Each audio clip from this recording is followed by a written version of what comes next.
this is what we have for now. I quite like it personally. I think the colors are still really natural, so that's nice.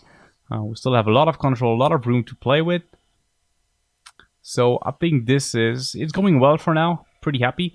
I made a few adjustments that I can quickly break down for you guys. We have, for example, here the pre-melt node, and that is simply, I use that to get rid of the fog that would be put on the background, because in one of my passes, in the volume lighting pass, I do have some fog coming from the dome light that is basically in the sky. So if I don't pre-melt this, it's going to be applied on the background, and it's quite nice. I mean, I still don't know if I'm going to pre-melt this or not, but if you wanted to get completely rid of it, you could use this pre-melt node, and along with the dissolve node that I have here to control the amount you want to pre-melt it. Another cool node that I'm using here is a light trap node. So let me quickly show you that, guys, what that does. So it's pretty much self-explanatory. It will just create a light trap using the information coming from the background. We also have here some color correct nodes. I will show that in details later, but let me quickly break this down for you. So I'm using the puzzle mat node on the left here, and I'm plugging into that channel merge node. For example, our channel green is going to be our mountain, as you can see, and I'm plugging that to the mask of a color correct node, and that allows me to color correct the color of our mountain. And I quickly show you here the before and after. Originally it was quite red, so I'm just adding a bit more blue into this mountain here. I'm also doing some color correction for the trees because they were quite green, so I'm making them just a little bit more blue and reddish. So really slight color corrections. Okay, now really important step, back into Maya. I do want to replace some of the cards onto which our background mountains are projected onto by proxy geometry. So I'm back inside of Maya. I have created my projection cam 11 millimeters, and here I have a crash. Dang.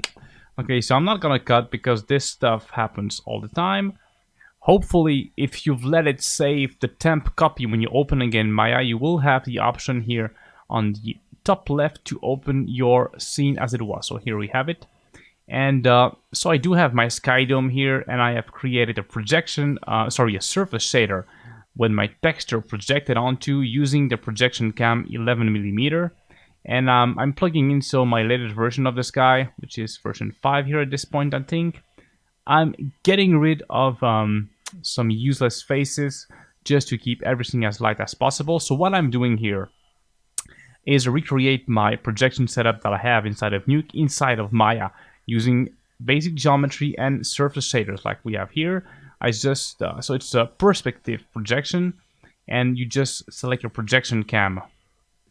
Okay, so let's start by doing the background number 1. So creating a surface shader, naming background number 1, adding a file as a perspective projection, selecting my prosh cam 11 millimeters, and plugging in my background number 1 version 5, making sure I'm putting it into output this RGB if I want this to be displayed correctly, and now we have it. Also switching this to horizontal. Alright, cool. So now this is exactly what I have inside of Nuke. And right now it is just a still plane. And what I can do now is start to add details to this geometry. And the good thing is that I will be able to have like immediate feedback to see how this looks. So it's actually a lot faster to do this inside of Maya. You could also, I mean, deform a card inside of Nuke, but it's kind of tedious. You really want to model the geometry, I think. It's still quite a tedious process. It's not that easy to do to model from a photo like this, I think. Just be careful of the 3D space. So first I'm gonna play here with like a super simple kind of geometry, and we'll see if it looks. I'm not exactly sure it's gonna be enough. It might still be too flat. It's kind of hard to tell for now. So I'm just like, it's really simple geometry. I'm just pushing vertices around. Nothing more. First I start with like horizontal. By adding horizontal subdivisions, then I may add some I started by adding vertical subdivisions, and then I might add some horizontal ones also. So we have a bit more depth here, but I'm not sure it's gonna be enough. But just for the sake of the demonstration, I'm still gonna show this way to do it. Typically the way I'm doing here works really nice for like really background elements, but in this case, this mountain is like almost really next to my CG mountain. So if we don't have enough depth, enough parallax, it might be a bit too visible right next to the CG mountain that is completely rendered all along the 350 frames. So I'm going to quickly tweak this a little bit more, adding a little bit more depth. But if this not work, I will do something a bit more complex by like almost creating a new mountain from scratch, and then something a lot more high res and trying to adjust this to the shape of my mountain. I'm using the soft selection option here to move faces a bit more easily. When you have a lot of faces, it becomes really handy. You could also use the sculpt geometry tool, but for this geometry it's not going to be that useful actually. This actually doesn't look too bad. Still not sure it's going to be enough, but we'll see. Now we can try to do the left part of the same projection. If you remember correctly, we have actually two separate projections inside of Nuke for this layer, even though I'm using a single TIFF. And this is by far the most complex, I think, projection I'll have. Because the problem with this mountain here is that it's not exactly simply behind our CG, it's also quite on the left. So this is the main reason why I know I was going to need a lot more coverage than my initial canvas that I had in my matte painting bash. So this is definitely going to be a bit more tricky. As you can see, it's not going to be like a simple straight plane. That is just not going to work. It's going to look a lot too flat. So I'm still going to simply try to do something simple first, and we'll see how it works. So at this stage, to be honest, I'm pretty sure we'll have to do something a bit more complex. But just for the sake of showing you guys, and also for me, because I don't always know, you know, I'm still gonna try this solution first. I kind of like to try first like the simple solution, because you never know, it might just work, you know, there's so much stuff that could make it work or not.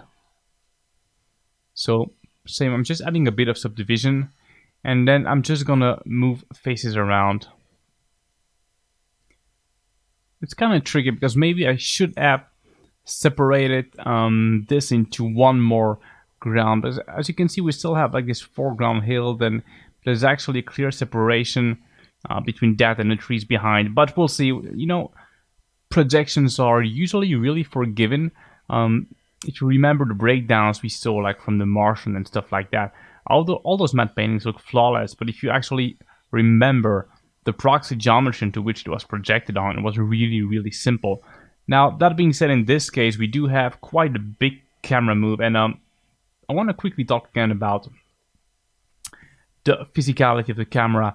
I will admit that in this case, the camera is probably not the most physical. It is not really like a subtle camera move. It's more like the type of camera move that you would have really for that one big establishing shot. So it's a bit over the top, I will admit that. Okay, so right away I'm gonna try to do something else for these mountains, because this simple geometry is not gonna work. So I'm gonna do something more complex. So I did another plane and I added a lot more subdivision. And what I'm doing here is moving faces around using, once again, the soft selection node. And so this is gonna be a geometry that is gonna be quite heavier, but also a lot more detailed. So it will give the illusion of depth a lot better, I think. It's actually also quite easy when you have the surface shader that is set up. You can immediately see how it looks. And I feel like this looks already quite a lot better. Now, one thing I also noticed is because of the placement of this projection and this projection geometry, we will actually need to extend this left mountain quite a little bit. So that is also something I had expected. And while I'm at it, I'm also going to use the same process now for the mountain on the right, so doing something a bit more complex. By the way, another thing I could have done is to first set up my projection. So I could have first doing like geometry inside of Maya, then do a paint over on top of that according to the geometry, and then maybe go back, modify the geometry. So my opinion is that there's no like clear way to do it. It's however you feel like it. Once you understand all those tools, you can really juggle between them quite easily. So in this case, I wanted to start by the 2D matte painting because I was using this photo pack that had all those photos that were nice. So I sort of wanted to base the geometry on the photos rather than the opposite. So let's add a bit more details here. I think it looks a lot better. We do have a little bit of stretching, which was expected, but we'll see later if we can get away with that. So now that I'm pretty happy with the geometry, what I can do is delete the faces I don't need. As usual, you want to keep the scene as light as possible when dealing like big shots like this. So I'm just deleting the face really crudely. I don't care at all about the quality of the mesh. Doing projections is really forgiving when it comes to that. So it really doesn't matter what type of geometry that you have, as long as the shape of it is correct. Okay, so now that we have done our background number 1, we can do the same process for all the others. So I'm gonna do the background number 2 this time. So once again, it's gonna be background number 2 version 5. So I am creating another surface shader.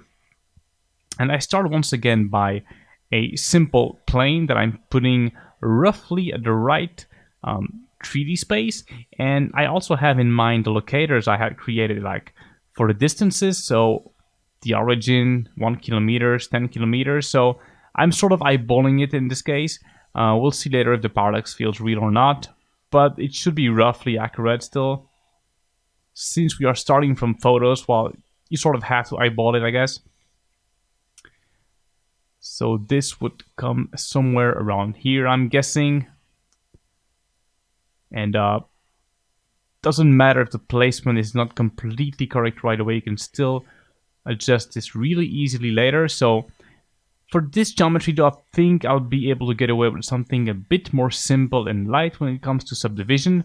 So I'm using the same process I had used very first when we started to do this proxy geometry. So just a plane and adding a little bit of vertical subdivisions, just moving them around to create a bit of depth. And then we'll do some horizontal subdivisions, move faces around. And I think this should be enough. I would say that the most tricky projection is definitely this background number 1, the left side of it at least. But the others should be fine. So from now it's gonna be just repeating the same process again. So I'm gonna just let this play a little bit so you can see how I create all the other projections, but it's gonna be the exact same process.